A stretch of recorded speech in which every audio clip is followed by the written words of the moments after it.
आज हम अहंकार और मुक्ति के संबंध पर विचार करेंगे। क्या अहंकार मुक्ति में बाधा है? यदि हाँ, तो कैसे?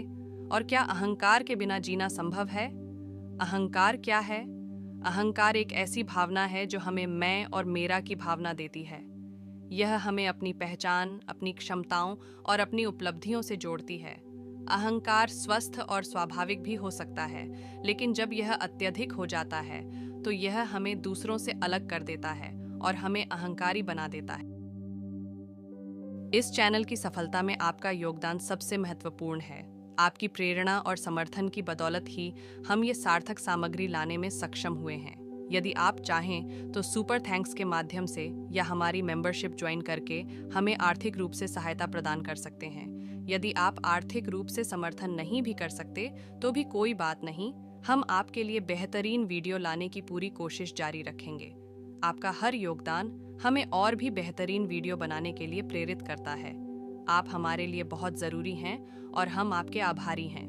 धन्यवाद। अहंकार मुक्ति में बाधा कैसे है? अहंकार हमें अंधा बना देता है। जब हम अहंकार में होते हैं तो हम अपनी कमियों को नहीं देख पाते हैं और हम दूसरों की तुलना में खुद को बेहतर समझते हैं। यह हमें आत्म केंद्रित बना देता है और हमें दूसरों के प्रति सहानुभूति और करुणा दिखाने से रोकता है। अहंकार के बिना जीना संभव है? अहंकार के बिना जीना संभव नहीं है, क्योंकि यह हमारी पहचान का एक हिस्सा है। लेकिन हम अहंकार को कम कर सकते हैं और इसे अधिक स्वास्थ्यवर्धक बना सकते हैं। अहंकार को कम करने के लिए हम क्या कर सकते हैं? अपनी कमियों को स्वीकार करें। अपनी कमियों को स्वीकार करना अहंकार को कम करने का पहला कदम है।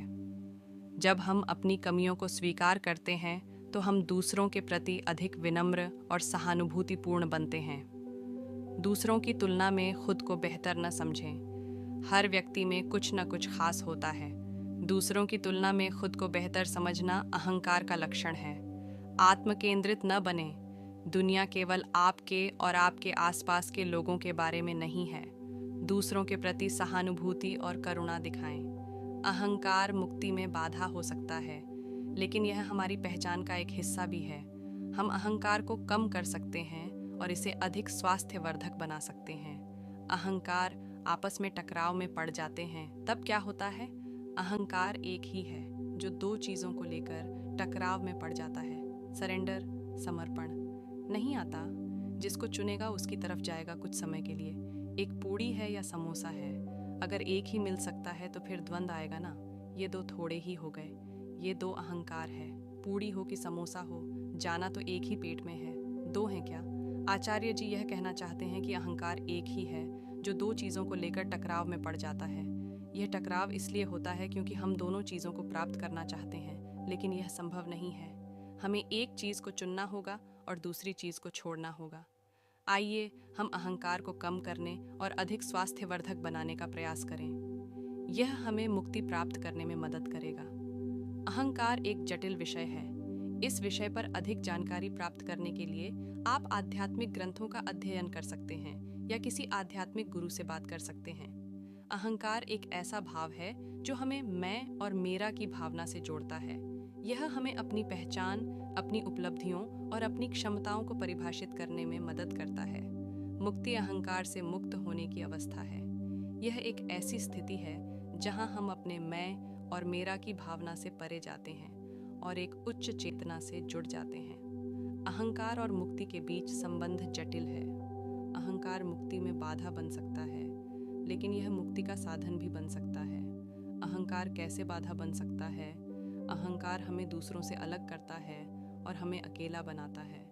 अहंकार हमें अपने विचारों और भावनाओं से बांधता है। अहंकार हमें दूसरों को स्वीकार करने से रोकता है। अहंकार हमें दुख और पीड़ा का कारण बनता है। अहंकार कैसे मुक्ति का साधन बन सकता है? अहंकार हमें आत्म जागरूकता के लिए प्रेरित करता है। अहंकार हमें अपनी क्षमताओं का पता लगाने के लिए प्रेरित करता है। अहंकार हमें अपने जीवन में बदलाव लाने के लिए प्रेरित करता है। अहंकार हमें अपनी आत्मा को खोजने के लिए प्रेरित करता है। मुक्ति प्राप्त करने के लिए हमें अहंकार को त्यागना नहीं है, बल्कि उसे पार करना है। यह कैसे किया जा सकता है? आत्म जागरूकता। हमें अपने विचारों, भावनाओं और कार्यों के बारे में जागरूक होना चाहिए। आत्म स्वीकृति, हमें खुद को स्वीकार करना चाहिए, अपनी खामियों और कमजोरियों के साथ। दूसरों के प्रति करुणा, हमें दूसरों के प्रति दयालु और सहानुभूतिपूर्ण होना चाहिए। आत्मसमर्पण, हमें अपनी इच्छाओं को त्याग कर उच्च चेतना को समर्पण करना चाहिए। मुक्ति एक लंबी और कठिन यात्रा है, लेकिन यह एक पुरस्कृत यात्रा भी है। जो लोग मुक्ति प्राप्त करते हैं वे सच्चे आनंद, शांति और स्वतंत्रता का अनुभव करते हैं। आज के लिए बस इतना ही। सब्सक्राइब और शेयर करना न भूलें। अपने सुझाव कमेंट में ज़रूर दें। धन्यवाद। आशा है कि आपको आज की बातें पसंद आई होंगी। अगली बार फिर मिलेंगे। तब तक सुरक्षित रहें और स्वस्थ रहें। नमस्ते।